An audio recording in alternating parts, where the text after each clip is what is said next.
Hello, this is a short video about Lab Activity 6, which is on collisions. I thought I would start off with a little theory, and then we can take a look at the lab and go from there. So the collisions activity actually has two parts.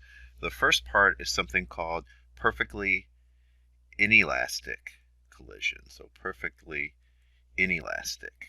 Now this is just physics talk for sticks together. Perfectly inelastic. So again, it just means sticks together.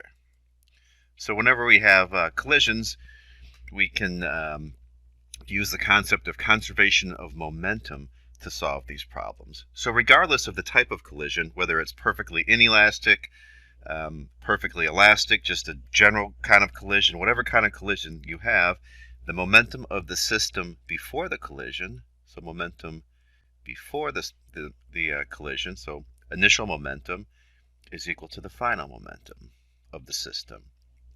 So final just means after the collision, initial means before the collision. Now the vector symbol here above initial momentum and final momentum, just as a reminder to you that you have to consider the x direction independent from the y direction. Also, in terms of the x direction, if, say, you're going to the right, that's the positive direction. Going to the left is the negative direction. So the vector symbol here is just a reminder, to you to take that into consideration. So perfectly inelastic means sticks together. The initial momentum of the system is equal to the final momentum of the system. Now, in general, for any type of collision, there's no such thing as conservation of kinetic energy. And you'll see for the perfectly inelastic collision that the initial kinetic energy is actually going to be greater than the final kinetic energy. Well, how could that be? I thought energy was conserved. Well, the total amount of energy is conserved. So the initial kinetic energy, some of it might become kinetic energy after the collision, but in terms of a collision, especially true with this perfectly inelastic kind, we generate thermal energy. So the total energy before and the total energy after is the same, but the total kinetic energy before is going to be greater than the final kinetic energy. Again, how can that be? Well, it's because we've generated thermal energy. If it were two cars crashing, you would see that the metal would deform, it would actually heat up, things like that. So we're going to test this idea out in the actual lab. Let's take a look at what this might actually look like in the actual experiment. Okay, so we'll have an initial situation. That again just means before the collision. And then we'll have a final situation. That means after the collision. So there's a couple of different masses, mass left and mass right. Okay, and they interact in several different ways. Sometimes mass left is always going to be moving in the positive direction initially. Mass right could either be moving left, right, maybe even stationary. And after the collision, again, remember this is the sticks together situation. We have mass left and mass right, and now they are stuck together. So the initial momentum is going to be equal to the final momentum again. So we can say momentum left initial plus momentum right initial. That's the initial momentum of the system. Now afterwards, I'm just going to call this like momentum final or something like that. Again, they're stuck together in that situation. Let me put a little bit more detail with this. So this would be mass left, velocity left initial plus mass right, velocity right initial. This is the initial momentum of the system. Now the final momentum of the system is mass left plus mass right, and then they have a common final speed. What I know is the initial momentum is equal to the final momentum, so these have to be equal to each other. That's what we're going to test out in the lab. We're going to see if this is actually true.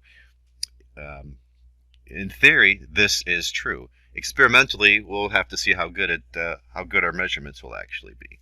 One thing to keep in mind, though, if you're moving to the right, that's the positive direction. If you're moving to the left, that's the negative direction. So you'll have to make sure that you take that into consideration when you put these values in. Okay, now in terms of the kinetic energy, there is no such thing as conservation of kinetic energy in general. We'll see there's a kind of collision called perfectly elastic, where the initial and the final kinetic energy are equal to each other, but that's just a special case. Okay, so let's take a look at this situation in terms of kinetic energy then. We're going to test out this idea. Again, it's not going to be true.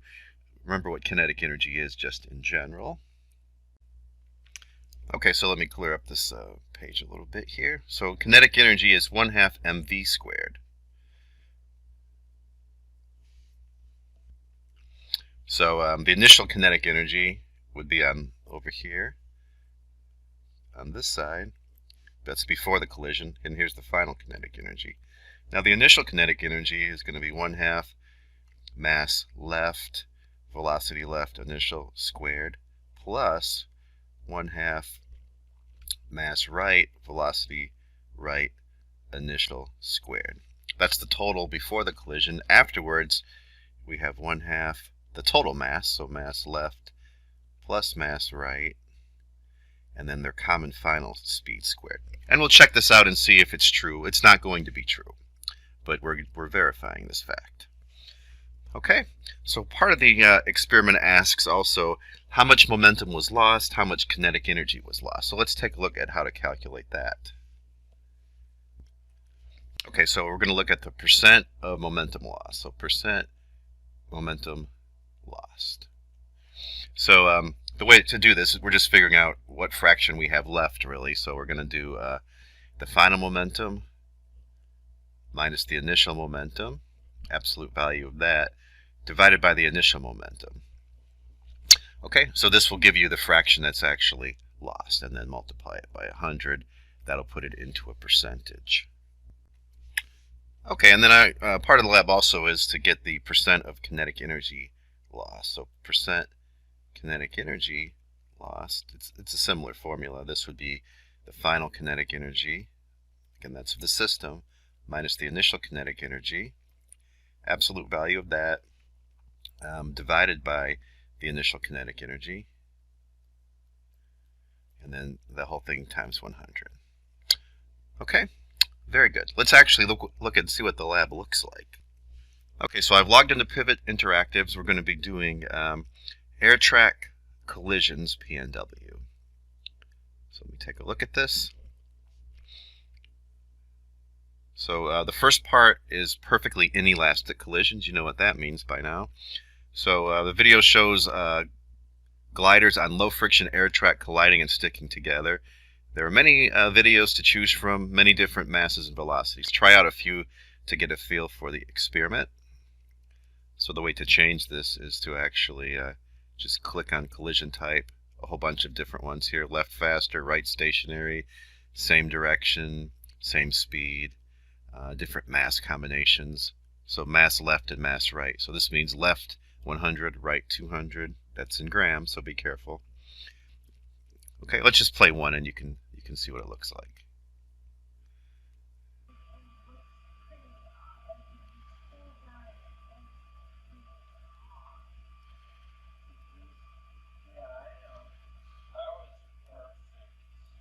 Okay, so let me rewind it. What you hear are the designers of the experiment talking, and you can see it's actually in slow motion.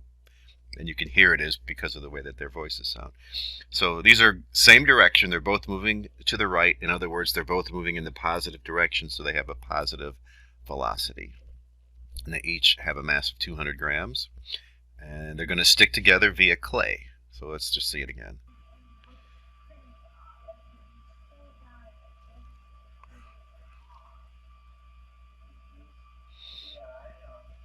Okay, and then they, as you can see, stuck together. So we're going to be able to measure their speeds. And the way to do this, let me back it up a little bit, play it to a part where I can stop. Okay, so it's on an air track. We're assuming that there's no friction, but of course there always is a little bit of friction. Here's the tools we have. Here's one measuring device. It's in centimeters. Be careful with that. Here's another one, and here's a stopwatch that you could reset to 0 whenever you want to. So to get the speed of this, I can measure the movement of this flag, so the flag on top here. And you can see this is about 2.5 centimeters long. So 2.5 centimeters, turn that into meters, of course, so divide that by 100, so you get 0.025 meters. We can figure out how fast this is traveling by measuring the time it takes the flag to move. And you can do this however you want to. I'm going to actually set it up like this. I'm putting this measuring device over here. I'm going to reset the clock to 0, and I'm going to see how long it takes the flag to move from this edge, which is at 0 centimeters, over to this edge. And the nice thing about this video is you can do something like this. Just advance it like this. So I had reset the clock to 0. Let me back it up a little bit with the fine control over here. So I've traveled 0.025 meters in a time of 0.3250 seconds. So you can calculate the speed that way. Let's take a look at this table down here. Oh, first there's some questions that you answer. What is perfectly inelastic, etc. So if you watch the video, which I know you have because literally you're watching it right now, you should be able to answer those questions no problem. And here's 8 different situations. Left faster, right stationary, same direction, same speed, and this combination of masses. Left faster, right stationary, same direction, same speed, with this combination of masses. Okay, so so this is all populated for you. Velocity left initial. So that would be the leftmost mass. That we haven't seen that yet in the picture. I mean, it will if we advance the video a little bit farther. Velocity right initial. So the one that you see up here is the right one, right? So again, the way I just described it, 0.025 meters in 0.3250 seconds, you can write that number down. Actually, let me calculate this one for us. Maybe I'll go through one row for us. 0.025 meters in 0.3250 seconds. That is 0.00769 meters per second. Okay, let me put that in the data table. So again, the one I have is same direction, 200 grams, 200 grams. So same direction, 200 grams, 200 grams. Okay, let's see. Same direction, 200 grams, 200 grams. This is the right mass, so I can then put that number here. Let's see what it was again. 0.0769. Okay. 0.0769. Let me verify that just to make sure. You don't want to make a random error here. 0.0769. All right, that looks good. So that's the right initial velocity. Let's play the video a little bit farther and see what we can come up with the left initial velocity. Okay, so I'm just pulling this direction. Okay. Now you want to make sure that the person's hand is all the way off this cart, and it looks like it is. So let me measure the speed of this one. So I'm putting the measuring device here on the edge. Same kind of flag, 2.5 centimeters long. Let me reset the clock because I just want the time for the flag to travel 2.5 centimeters. Reset the clock. And then I can do the same thing here. Advance the other edge here. And then let me back it up with the fine controls over here. Okay, so you can see there's a little bit of experimental uncertainty there, right? Let me back up the video a little bit farther, maybe pick up a different point where I get a cleaner looking picture. Okay, try to move the ruler. See, it's a little difficult. Not too bad. Okay, I think that looks pretty good. Reset the clock to 0. Advance this to this edge. And then again down here I can use the fine controls. Whoops. I almost get better control by doing it by hand, it looks like to me. Maybe not. Okay. Okay, so I'm going to say this is 0.1167 seconds. But I've changed things around, so I'm not completely confident that I reset the clock before I did that measurement. So let me back it up again. Reset the clock to 0. Start over, put this on the edge. That looks pretty good. 0 seconds. All right, let me see how long it takes to go the whole length here. And I'm going to the edge. Okay, so I have to do a little bit of estimating, but I think I'm just going to go with 0.025 meters in 0.1167 seconds. And let's see what that speed would be. So that's the leftmost glider. All right, let me actually calculate this. So 0.025 divided by 0.1167.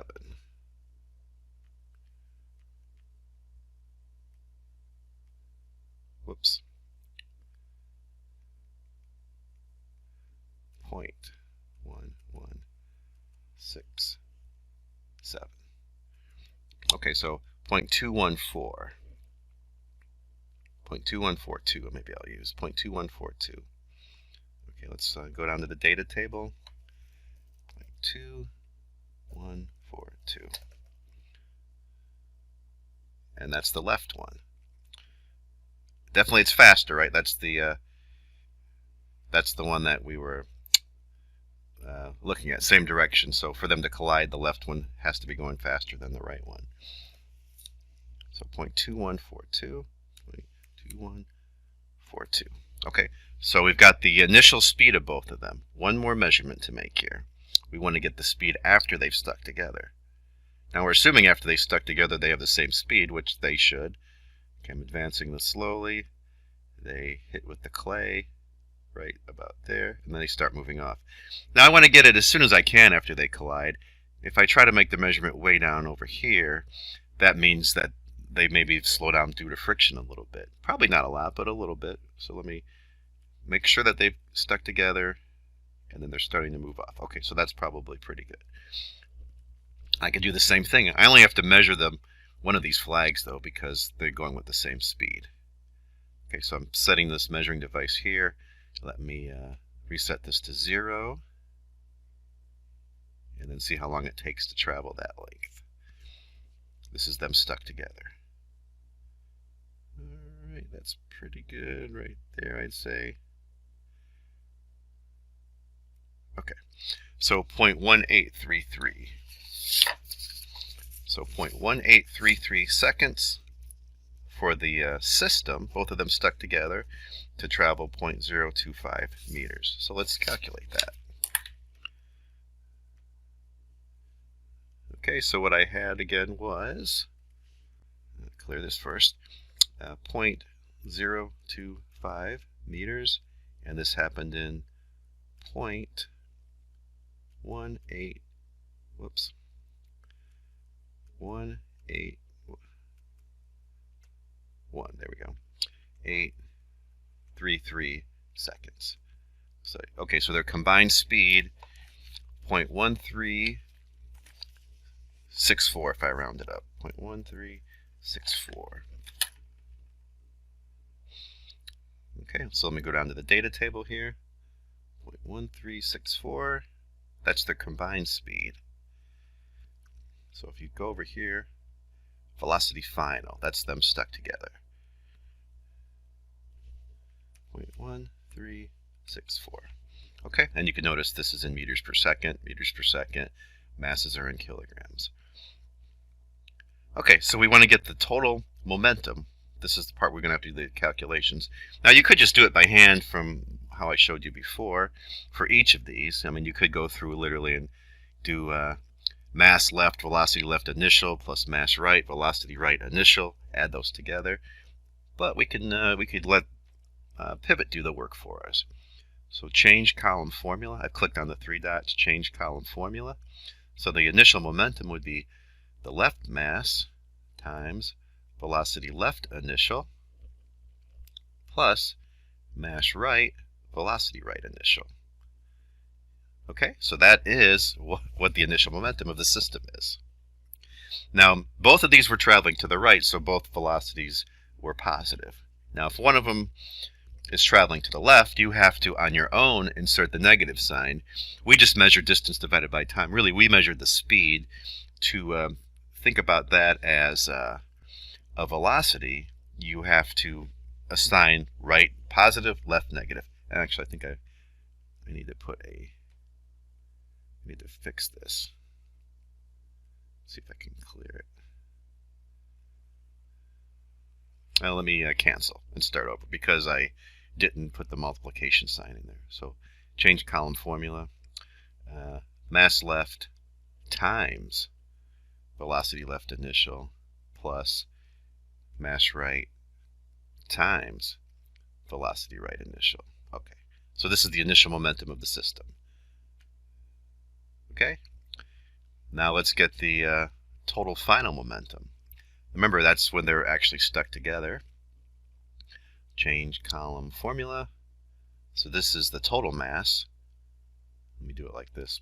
Parenthesis, mass left plus mass right, close parenthesis, and then times their final common speed, so final velocity. Okay, mass left plus mass right times their common final speed. Submit. Okay, so we did lose a little bit, but not much really.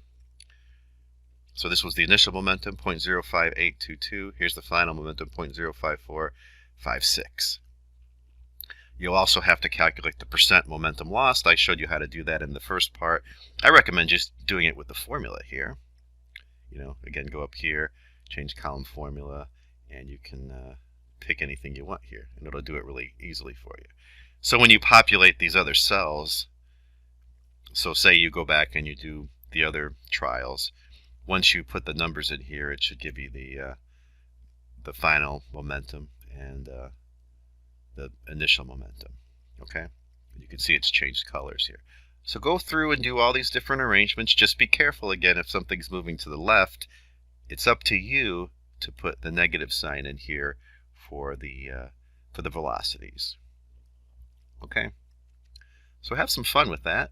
And one other thing to say, let me show you another collision type. Same direction. Let me pick, let's see. Let me pick maybe left faster, and I think this is the one I'm looking for. So left is going to be moving faster, but the left has a smaller mass now. This would be mass left, mass right. I think this is the one I want to show you. Let me just play and have them collide. Bam. Okay, so let me show you that one again. This is a interesting case. So first of all, mass right, the speed of mass right is negative because it's heading in the left direction. So again, the same thing, figure out the distance, the time, but then you have to put the negative sign. Mass left over here is moving to the right, so its velocity is positive. But once they collide, they stop. So the final velocity of the system is 0 when they stop. So in the data table for this one, final velocity would be 0. So the final momentum of the system is 0. Well, it turns out, well, I don't want to give too much away. You'll have to work it out and see how that actually works out. Okay, so that's the first part. Kind of a lot of work here, but once you get going, it goes pretty fast with measuring these different things. Okay, good. So let's look at the second part, and again from what you do here after you do the data table. There's no graphs for this one, just the data table. From your data, would you say momentum is conserved? Use your data to support. So probably it's not going to be 0% loss, but you know, is it pretty close? What are the reasons for that? Use complete sentences, you know, and justify your claims. From your data, would you say kinetic energy is conserved? And then again, use your data to support your claim. So more than just 2 words, you know, say whether it is and then support your claims. And then the second part, perfectly elastic, one doesn't have as many trials. There's only, if you come down here, mass into stationary mass, mass at equal speed. So there's only 2 different ones. These both actually have the same speed. So this doesn't take as long to get the data. These don't stick together. Perfectly elastic means that's a special case. The initial and final momentum are going to be equal regardless of the type of collision. But perfectly elastic is a special case where the initial kinetic energy is equal to the final kinetic energy. Okay? So let's see, according to the data table, we have mass into stationary mass. So let me change the scenario here. Mass into stationary mass. That's the first one in the data table. I might as well do that one first. So these collide via magnets, so they don't hit each other. This is a nice gentle collision. So this is the same thing. This is mass right. The other one coming out is mass left. That part's already been populated in the data table for you. So this one's not moving initially, so its initial speed is 0. So down here, velocity right initial for this one is 0 because it's not moving. Now get ready, this is almost like magic.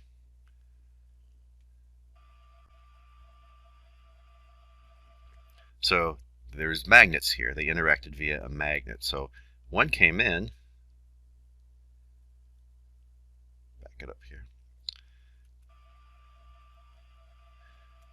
So velocity of the left one final is 0 because this one stopped. That's why I say it's almost like magic. It just interacted. The left one is initially moving, the right one's not. Afterwards, the right one's moving, but the left one's not. So if something's not moving, its velocity is 0. So when you put that in the data table, that's how you represent that. The other scenario, they're both actually moving.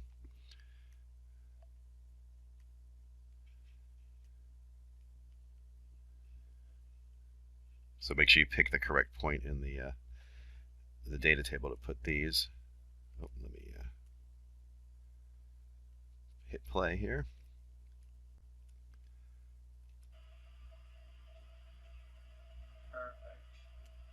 Okay, so as you can see, perfect. Again, same idea. If you're moving to the right, what you measure is the speed. If you're moving to the right in the data table, that's a positive velocity. If you're moving to the left, you have to assign the negative sign in terms of the velocity. Okay, so same thing, go through, populate the velocities here, and then now if you notice the difference between this data table and the other data table only had one final speed. Well, it's because they were stuck together and they have the same final speed. So here there's left velocity final and velocity right final. So there's an additional column here. The rest of it's the same though. Just be careful though, because the final momentum of the perfectly elastic situation, they're not stuck together anymore. So the final momentum, is slightly different. I mean, it's the same idea. The final momentum would be mass left, velocity left final, plus mass right, velocity right final. And again, keep you careful with the signs. In the sticks together part, the final momentum was different. It was a different formula because the masses were stuck together. Here they're not stuck together, which means they don't have the same common final speed. So you'll have to take that into consideration when you figure out the total final momentum. Total momentum initial, total momentum final, percent loss, kinetic energy, that sort of thing. Okay. Hope you have some fun with it. You're not making any graphs this time, just data tables. And once you get going, it actually goes pretty quickly. So hopefully after you've done this lab, you'll learn the difference between what really perfectly inelastic and perfectly elastic types of collisions mean. If you have any questions, contact your lab instructor.